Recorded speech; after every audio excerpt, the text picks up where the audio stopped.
आज हम electric field के तीसरे लेक्चर को स्टार्ट करते हैं।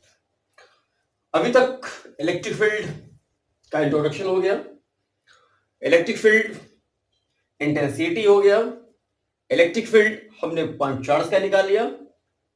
ठीक है, आज हम इलेक्ट्रिक फील्ड का वेक्टर फॉर्म पढ़ेंगे। इलेक्ट्रिक फील्ड का वेक्टर फॉर्म क्या है? जैसे हम जानते हैं कि इलेक्ट्रिक फील्ड एक वेक्टर क्वांटिटी है, तो निश्चित रूप से इसका मैग्नीट्यूड भी है और इसका डायरेक्शन भी है। तो आज हम पढ़ेंगे वेक्टर फॉर इलेक्ट्रिक फील्ड। चलिए, इसको समझने के लिए हम ऐसा करते हैं, यहां एक पॉजिटिव चार्ज लेते हैं और इस पॉजिटिव चार्ज से आर डिस्टेंस पर एक पॉइंट लेते हैं, आर डिस्टेंस पर एक पॉइंट लेते हैं पी, आर डिस्टेंस पे। ठीक है, तो इससे हमने आर डिस्टेंस पर एक पॉइंट ले लिया, वो पॉइंट है आपका पी। क्लियर है? अब चूंकि पॉजिटिव चार्ज है तो इसका जो इलेक्ट्रिक फील्ड होगा वो अवे फ्रॉम चार्ज होगा, चार्ज से दूर होगा। क्योंकि क्लियर है, ये दो चीज आप जान चुके हैं कि अगर पॉजिटिव चार्ज हो तो उसका electric field away from charge होगा, और अगर नेगेटिव चार्ज हो तो उसका इलेक्ट्रिक फील्ड का direction toward the charge. Clear? तो अब हम यहां पर, जैसे मैंने कहा कि एक पॉजिटिव चार्ज मैंने लिया और आर डिस्टेंस पर हमने एक पॉइंट लिया पी। इस पॉइंट पर जो इसका फील्ड होगा वो कितना होगा? आप पढ़ चुके हैं के क्यू बाय आर स्क्वायर। यह इलेक्ट्रिक फील्ड है। इलेक्ट्रिक फील्ड का वैल्यू, इसका वैल्यू है के क्यू बाय आर स्क्वायर इस पी पॉइंट। ठीक है, इसका डायरेक्शन जो होगा ना, इसका डायरेक्शन, इसका जो इलेक्ट्रिक फील्ड होगा इसका डायरेक्शन जो होगा वो क्या होगा? अवे होगा, इस साइड होगा, इस साइड अवे फ्रॉम चार्ज होगा। जहां पर के कूलम कांस्टेंट है, के कूलम कांस्टेंट है, इसका value 9 into 10 to the power 9 newton metre square per coulomb square होता है। किसके लिए? वैक्यूम के लिए। वैक्यूम के लिए इसका वैल्यू होता है 9 into 10 to the power 9 newton metre square per coulomb square. Clear? तो इसका इलेक्ट्रिक फील्ड इस पॉइंट पर कितना है? अब जैसा कि मैंने कहा कि यह एक वेक्टर क्वांटिटी है, इलेक्ट्रिक फील्ड जो एक वेक्टर क्वांटिटी है, तो इसको हम वेक्टर फॉर्म में कैसे लिखेंगे? ये इसका मैग्नीट्यूड हुआ, इसके वेक्टर फॉर्म में कैसे लिखेंगे? तो हम इसको लिख सकते हैं ई वेक्टर किस पॉइंट का? इलेक्ट्रिक फील्ड पी पॉइंट का, equal to K Q by R square into R cap. R cap क्या है? यूनिट वेक्टर है। यूनिट वेक्टर है आर कैप, जो इलेक्ट्रिक फील्ड के डायरेक्शन को शो कर रहा है। चलो, ये आर कैप जिसे हम यूनिट वेक्टर कहते हैं, ये इलेक्ट्रिक फील्ड के डायरेक्शन को शो कर रहा है, इसका इलेक्ट्रिक फील्ड किस तरफ है। आप क्लास 11th में वेक्टर पढ़ चुके हैं और इस यूनिट वेक्टर की चर्चा हमने कूलम्ब्स लॉ में भी किया है कि आर कैप का यूज हम डायरेक्शन शो करने के लिए करते हैं, डायरेक्शन दिखाने के लिए करते हैं। तो उसी प्रकार से यहां पर आर कैप जो है, यूनिट वेक्टर जो है, इस इलेक्ट्रिक फील्ड के डायरेक्शन को शो कर रहा है। इसका डायरेक्शन किस तरफ होगा उसको शो कर रहा है। क्लियर? अब हम लिखेंगे ई वेक्टर, ठीक है, equal to K Q by R square into R cap unit vector. हमने पढ़ा है क्लास 11th में और कूलम्ब्स लॉ में पढ़ा है कि आर कैप इक्वल टू होता है R vector by mod of R vector. क्या होता है? आर कैप इक्वल टू हम पढ़ चुके हैं आर वेक्टर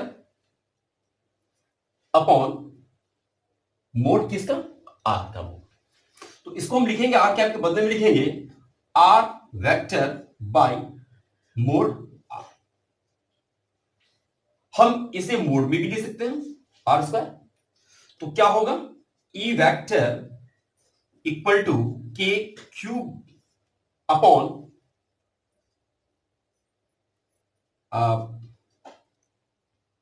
मोड आर का क्यूब, चूंकि यहां स्क्वायर है और यहां आर, तो अगर दोनों को मल्टीप्लाई करेंगे तो पावर क्या होगा, ऐड हो जाएगा। तो मोड आर का क्यूब इनटू आर वेक्टर, तो ये हो गया आपका इलेक्ट्रिक फील्ड का हो गया वेक्टर फॉर्म। क्लियर, जिसमें स्पष्ट है कि ये डायरेक्शन शो कर रहा है, जिसका डायरेक्शन जो है यहां पर चूंकि पॉजिटिव चार्ज है तो डायरेक्शन क्या होगा, इलेक्ट्रिक फील्ड का डायरेक्शन होगा अवे फ्रॉम चार्ज, और यहीं पर अगर नेगेटिव चार्ज हो तो उसका डायरेक्शन होगा टुवर्ड्स द चार्ज। क्लियर, चलिए, तो यह स्पष्ट हो गया कि इलेक्ट्रिक फील्ड का वेक्टर फॉर्म है ये। अच्छा, एक चीज यहां क्या देख रहे हैं, एक चीज स्पष्ट रूप से दिख रहा है कि आर क्यूब है और यहां पर आर है, तो यहां आर क्यूब यहां आ रहा है, तो निश्चित रूप से अगर हम इसको कैंसिल करेंगे तो ये आर स्क्वायर के ही रूप में आएगा, जो आप स्पष्ट रूप से देख रहे हैं, यहां 3 है, यहां 1 है ऊपर में, तो अगर हम होगा तो टूट के वो स्क्वायर में आएगा। और हम ये जानते भी है कि ई जो है वो इनवर्सली प्रोपोर्शनल होता है आर स्क्वायर का, तो वही आएगा वो चीज। तो इस प्रकार से इलेक्ट्रिक फील्ड का जो वेक्टर फॉर्म है वो है के क्यूब बाई मोड आर का क्यूब इनटू आर वेक्टर, यही इलेक्ट्रिक फील्ड का जो है वो वेक्टर फॉर्म है। क्लियर, ओके, चलिए, तो इस प्रकार से वेक्टर फॉर्म समझ गए इलेक्ट्रिक फील्ड का। तो अभी तक हमारा 3 टॉपिक क्लियर हो चुका है।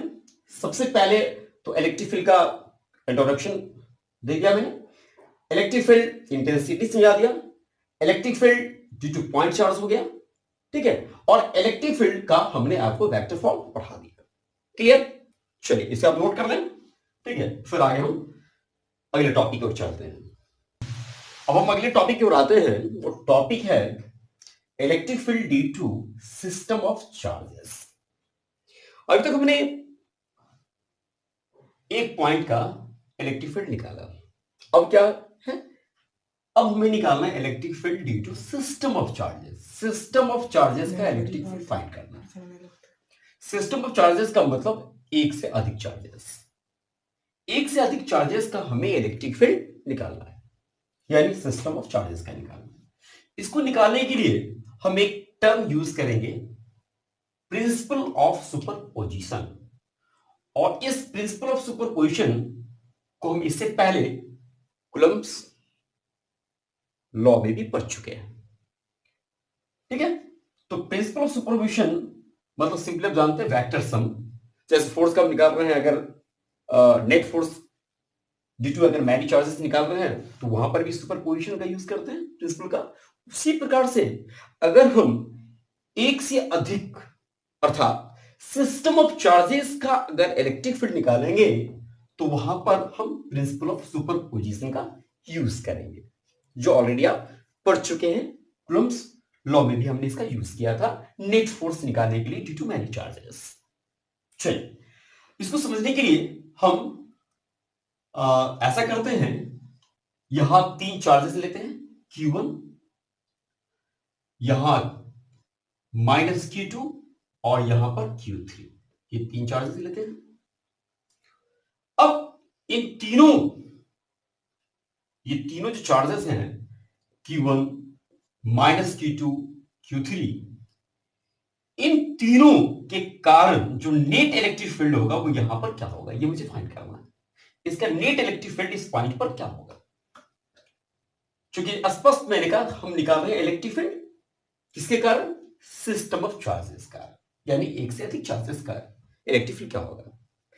एक पॉइंट चार्ज का तो आप निकाल चुके हैं, क्या निकाला आपने, E=KQ/R², लेकिन हमें यहां क्या निकालना है, सिस्टम ऑफ चार्जेस का इलेक्ट्रिक फील्ड निकालना है।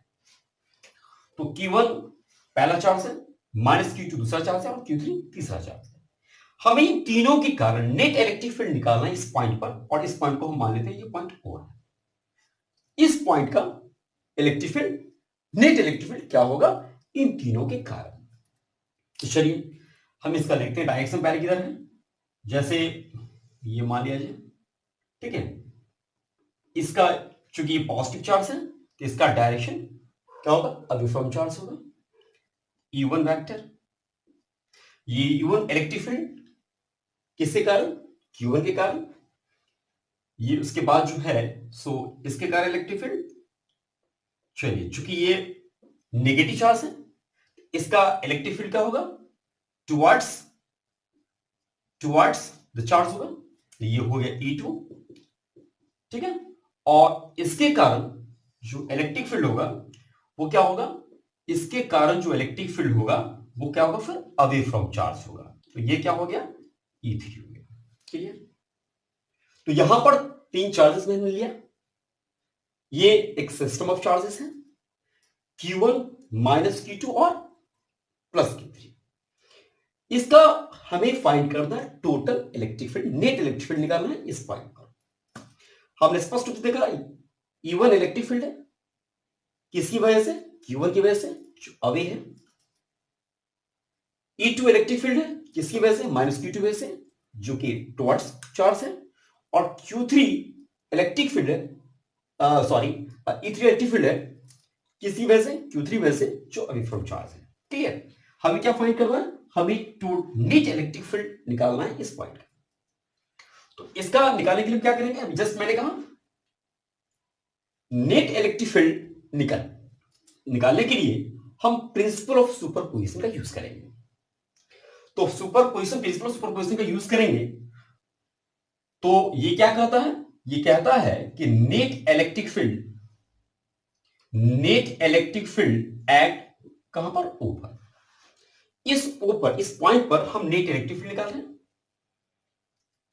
ठीक है। तो इस पॉइंट पर नेट इलेक्ट्रिक फील्ड निकालेंगे तो क्या होगा, E1 वेक्टर मतलब electric field E2 Q1 plus E2 vector electric field E2 Q2 plus E3 vector electric field E2 Q3।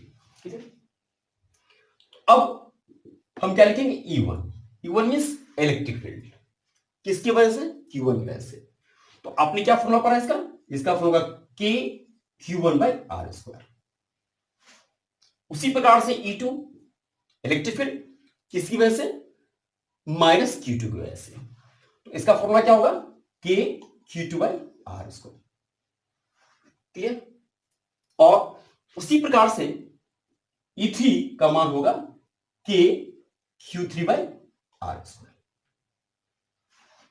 एक बात याद रखें कि यहां पर हम माइनस ही नहीं लेंगे, प्लस ही लेंगे, क्योंकि इसी चीज को अगर हमें वेक्टर में निकालना हो, इलेक्ट्रिक फील्ड इंटेंसिटी का वेक्टर फॉर्म निकालना, वेक्टर ई का वेक्टर फॉर्म निकालना, तो उस कंडीशन में हम साइन नेगेटिव में लेंगे। लेकिन यहां पर हम क्या करेंगे, तीनों को पॉजिटिव लेंगे। इस प्रकार से E1 का मान हो गया K Q1 by R square, E2 का मान हो गया K Q2 by R square, और E3 जो उसका मान हो गया K Q3 by R square. तो ये क्या हो गया, नेट इलेक्ट्रिक फील्ड हो गया। ठीक, हम इसमें कॉमन ले लेंगे K, क्योंकि तीनों में K है और K चूंकि तीनों के लिए सेम होगा। तो इस तरीके से हम क्या करेंगे, Q1 by R square plus Q2 by R square और plus Q3 by R square. ये इलेक्ट्रिक फील्ड आ गया, नेट इलेक्ट्रिक फील्ड किस पॉइंट का आ गया, O पॉइंट का आ गया। ठीक है, किसके कारण, इन तीनों के कारण। क्लियर। अब इसको समझने के लिए हम एक प्रॉब्लम यूज करते हैं, प्रॉब्लम लेते हैं। ठीक है, चलिए तो एक बात और याद रखेंगे, यहां जो डिस्टेंस है आर, ये तीनों अलग अलग होता है, तीनों का वैल्यू अलग अलग होता है। ठीक है, तो ये बात आप याद रखेंगे। अब हमने कहा कि यहां पर इसको समझने के लिए, है ना, सिस्टम ऑफ चार्जेस का जो हमने इलेक्ट्रिक फील्ड निकाला का फॉर्मूला बताया, उसको समझने के लिए हम एक प्रॉब्लम यूज करते हैं। प्रॉब्लम से और भी ये स्पष्ट हो जाएगा। यहां पर हम दो चार्जेस लेते हैं, एक लेते हैं 1 माइक्रोकूलम और दूसरा लेते हैं -2 माइक्रोकूलम। क्लियर। इन दोनों के बीच की दूरी हम लेते हैं, इन दोनों के बीच की दूरी है वो है 2 सेंटीमीटर। क्लियर। ठीक, इसको हम फर्स्ट चार्ज लेते हैं और इसको हम ले लेते हैं सेकंड चार्ज। तो ये मैंने स्पष्ट से बता दिया कि अब ये जो electric field due to system of charges है उसको समझने के लिए प्रॉब्लम लेते हैं। प्रॉब्लम क्या है, यहां पर एक पॉइंट है ए, यहां बी है, यहां पर चार्ज है 1 माइक्रोकूलम और यहां चार्ज है -2 माइक्रोकूलम। ठीक है, इन दोनों के बीच का डिस्टेंस जो है वो क्या है, 2 सेंटीमीटर। हमें नेट इलेक्ट्रिक फील्ड निकालना है, हमें नेट इलेक्ट्रिक फील्ड निकालना है किस पॉइंट का, P point. D2 1 microcoulomb and -2 microcoulomb, यानी हमें फाइंड करना है यदि net electric field at the midpoint of line joining the two charges। हमें उस मिड पॉइंट का electric field, net electric field निकालना। ठीक है, तो सबसे पहले हम इसके डायरेक्शन की बात कर ले हैं। तो ये जो कि पॉजिटिव चार्ज है, तो इसका डायरेक्शन जो होगा, इसके इलेक्ट्रिक फील्ड का डायरेक्शन हो जाएगा वो अवे फ्रॉम द चार्ज होगा, मतलब ये डायरेक्शन होगी इसका। इसको हम E1 लिख लेते हैं। और ये जो निगेटिव चार्ज है, इसका जो इलेक्ट्रिक फील्ड का डायरेक्शन होगा वो क्या होगा, टुवर्ड्स द चार्ज होगा, मतलब ये जो है वो E2 हो गया। ठीक है, राइट। इसका डायरेक्शन इधर की ओर चूंकि निगेटिव है, और इसका डायरेक्शन इधर की ओर चूंकि पॉजिटिव है, तो अर्थात दोनों का डायरेक्शन सेम तरफ आ गया। तो अब इसका हम नेट इलेक्ट्रिक फील्ड निकालेंगे। ठीक है, पी पॉइंट का, तो ई वेक्टर पी पॉइंट पर, चूंकि पी पॉइंट पर हमें नेट इलेक्ट्रिक फील्ड निकालना है इन दोनों चार्ज के कारण, तो E vector at point P equal to E1 vector plus क्या होगा, E2 वेक्टर। चूंकि दोनों का डायरेक्शन एक ही तरफ है, चूंकि दोनों का डायरेक्शन एक ही तरफ है, इसलिए क्या लिखेंगे, E1 प्लस E2। क्लियर। अब E1 का मान क्या होगा, कि Q1 by R square plus E2 का मान कि Q2 बाई क्या होगा, आर स्क्वायर। ओके, अब क्या करेंगे हम, K कॉमन ले लेंगे, बाई आर स्क्वायर कॉमन ले लेंगे दोनों, तो क्या होगा, Q1 प्लस क्या होगा, Q2 होगा। अब K का वैल्यू आप जानते ही हैं, क्या होता है, 9 इंटू 10 टू द पावर 9, और R मीन्स क्या हो गया, डिस्टेंस।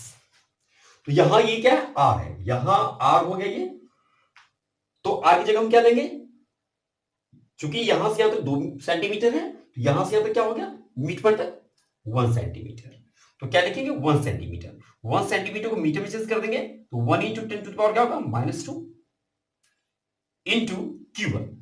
Q1 क्या है, 1 माइक्रोकूलम। 1 माइक्रोकूलम कैसे लिखेंगे, 1 into 10 to power -6 plus Q2 क्या है, -2 माइक्रोकूलम। एक बात याद रखेंगे, हम -2 नहीं लिखेंगे, जब इसे हम वेक्टर ग्रुप लेना है तो उस कंडीशन में हम साइन का यूज करेंगे, यहां पर हम साइन का यूज नहीं करेंगे। एक बात हमेशा याद रखेंगे। तो क्या होगा, 2 into 10 to the power -6। Clear. Okay, तो क्या हो गया, K का वैल्यू हो गया 9 इंटू 10 पावर 9, R का वैल्यू हो गया 1 इंटू 10 टू द -2, और चूंकि ये स्क्वायर है इसलिए हम क्या करेंगे, इसको स्क्वायर कर देंगे, इंटू Q1 का मान 1 इंटू 10 पावर -6 और प्लस Q2 का मान 2 इंटू 10 पावर -6। तो इस तरीके से इसको हम सॉल्व करते हैं। तो यहां तक हम समझ गए कि K का वैल्यू हो गया 9 into 10 to the power 9, R जो यहां से यहां तक की दूरी है, यहां से यहां तक का डिस्टेंस है। ओके, तो इसका वैल्यू क्या, 1 सेंटीमीटर, चूंकि टोटल डिस्टेंस है 2 सेंटीमीटर, तो 1 सेंटीमीटर को मीटर में चेंज करेंगे, तो 1 centimetre equal to 1 into 10 to the power -2 metre, वो आ गया। आर स्क्वायर इसलिए स्क्वायर हो गया। Q1 ये चार्ज हो गया 1 माइक्रोकूलम, यानी 1 into 10 to the power -6 coulomb, और दूसरा चार्ज है 2 माइक्रोकूलम। ठीक है, इसका वैल्यू हो गया 2 into 10 to the power -6 coulomb. Okay, चलिए यहाँ A पॉइंट है और यहां पर B पॉइंट है। तो अब इसको हम सॉल्व करेंगे, तो क्या होगा, 9 into 10 to the power 9 upon 10 to the power -4। Okay, जो 1 का स्क्वायर करेंगे 1 आएगा, और 10 टू द पावर -2 का स्क्वायर करेंगे तो 10 टू द पावर -4 होगा। ओके, अब इसको हम ऐड करेंगे, तो 1 into 10 to the power -6 plus 2 into 10 to the power -6, इसको ऐड करेंगे तो क्या होगा, 3 इंटू 10 टू द पावर -6 हो जाएगा। क्लियर। चलिए अब इसे हम आगे सॉल्व करेंगे, क्या होगा, 9 into 10 to the power 9 into 3 into 10⁻⁻6 और इस 10⁻⁻4 को हम ऊपर ले जाएंगे तो क्या होगा इंटू 10⁻+4 हो जाएगा। ओके चलिए अब क्या हो गया 9 3 जा 27 इंटू 10⁻9 9 प्लस 4 - 6 तो क्या होगा 27 इंटू 10⁻9 और 4 कितना होगा 13 - 6 यानी 27 इंटू क्या होगा 10⁻+7 क्योंकि 13 में 6 आ जाएगा तो 7 आएगा। क्लियर चलिए इस तरीके से 27 इंटू 10 क्या हुआ 7 आया। इसको हम अब साइंटिफिक नोटेशन में लिखेंगे तो कैसे लिखेंगे 2.7 इंटू 10⁻8 न्यूटन पर कूलम। क्लियर न्यूटन पर कूलम क्योंकि इलेक्ट्रिक फील्ड इंटेंसिटी निकाल रहे हैं तो उसका यूनिट क्या लिखेंगे न्यूटन पर कूलम। तो इस तरीके से ये जो पी पॉइंट है उस पॉइंट पर जो नेट इलेक्ट्रिक फील्ड है इन दोनों चार्ज के कारण 1 माइक्रोकूलम और -2 माइक्रोकूलम चार्ज के कारण जो नेट इलेक्ट्रिक फील्ड है इस पी पॉइंट पर वो है 2.7 इंटू 10⁸ न्यूटन पर कूलम। ओके तो इस तरीके से आप जो है एक सिस्टम ऑफ चार्जेस जहां पर 2 या 2 से अधिक चार्जेस हो है ना उसका हम नेट इलेक्ट्रिक फील्ड जो वो निकाल सकते हैं आराम से। आपने देखा स्पष्ट रूप से यहां पर एक 1 माइक्रोकूलम का चार्ज है यहां पर -2 माइक्रोकूलम चार्ज है। इसको हमने मान लिया पहला चार्ज ए पॉइंट पर और इसको माना हमने दूसरा चार्ज बी पॉइंट पर। एक सिस्टम का बना रहा है ठीक है। इन दोनों के बीच का सेपरेशन है 2 सेंटीमीटर ठीक है और हमें निकालना है नेट इलेक्ट्रिक फील्ड किस पॉइंट पर पी पॉइंट का निकालना है ठीक है। तो स्पष्ट रूप से देख रहे हैं चूंकि ये पॉजिटिव चार्ज है तो इसका इलेक्ट्रिक फील्ड क्या होगा उस तरफ होगा और ये चूंकि निगेटिव चार्ज है उसका इलेक्ट्रिक निगेटिव है इसलिए इसका इलेक्ट्रिक फील्ड भी उसी तरफ होगा ठीक है। तो इस तरीके से जो हम नेट इलेक्ट्रिक फील्ड निकालेंगे वो E1 किसके कारण 1 माइक्रोकूलम चार्ज के कारण और फिर E2 किसके कारण -2 माइक्रोकूलम चार्ज के कारण ठीक है। तो ये हो गया net electric field equal to E1 vector plus E2 vector equal to E1 plus E2 क्योंकि दोनों का डायरेक्शन सेम है इसलिए E1 प्लस E2 E1 इसके कारण field k q1 by r square E2 इसके कारण field k q2 by r square k by r square common आ गया ठीक है। तो q1 प्लस क्या हुआ q2 हो गया। क्लियर चलिए तो इस तरीके से k कूलम कांस्टेंट है जिसका वैल्यू होता है क्या होता है 9 इंटू 10⁻9 जो ऑलरेडी पढ़ चुका कई बार पढ़ चुके हैं। तो k का वैल्यू मैंने निकाल दिया r डिस्टेंस है किसके बीच का इसके बीच का डिस्टेंस है EP का डिस्टेंस है जो कितना है 1 सेंटीमीटर क्योंकि टोटल डिस्टेंस क्या दोनों के बीच का सेपरेशन है 2 सेंटीमीटर तो ये डिस्टेंस है क्या 1 सेंटीमीटर तो 1 सेंटीमीटर को हमने चेंज कर दिया मीटर में तो 1 सेंटीमीटर इक्वल टू क्या हो गया 1 इंटू 10⁻⁻2 मीटर ठीक है। चूंकि r स्क्वायर इसलिए मैंने इसको r स्क्वायर कर दिया ठीक है इंटू Q1 ये चार्ज आ गया 1 माइक्रोकूलम तो 1 इंटू 10⁻⁻6 कूलम फिर Q2 ये चार्ज है 2 माइक्रोकूलम तो आ गया 2 इंटू 10⁻⁻6 कूलम। ओके फिर मैंने इसको सॉल्व किया तो 9 इंटू 10⁻9 बाय 1 का स्क्वायर 1 ही होगा 10⁻2 का स्क्वायर 10⁻4 होगा इंटू इस दोनों को हम ऐड करेंगे दोनों को जोड़ेंगे तो 1 इंटू 10⁻6 और प्लस 2 इंटू 10⁻6 दोनों जुड़ के क्या आएगा 2 1 3 3 इंटू 10⁻6 -6 फिर हम इसे सॉल्व करेंगे तो 9 इंटू 10⁻9 ये आ गया वैल्यू इंटू 3 इंटू 10⁻6 और ये ऊपर जाएगा तो क्या होगा ये चूंकि नेगेटिव है ऊपर जाएगा पॉजिटिव बनेगा तो 10⁻4 आ गया फिर 9 3 जा 27 10⁻9 प्लस 4 -6 27 इंटू 9 4 30 -6 27 इंटू 10⁻4 क्या होगा 30 में से 6 जाएगा 7 इसको फिर हम स्टैंडर्ड फॉर्म में लिखेंगे तो 2.7 इंटू 10⁻4 क्या होगा 8 न्यूटन पर कूलम। यही नेट इलेक्ट्रिक फील्ड है 2.7 इंटू 10⁸ न्यूटन पर कूलम। ओके चलिए ओके यहां तक नोट कर लें आगे फिर हम अगले टॉपिक पर चलेंगे नेक्स्ट लेक्चर में।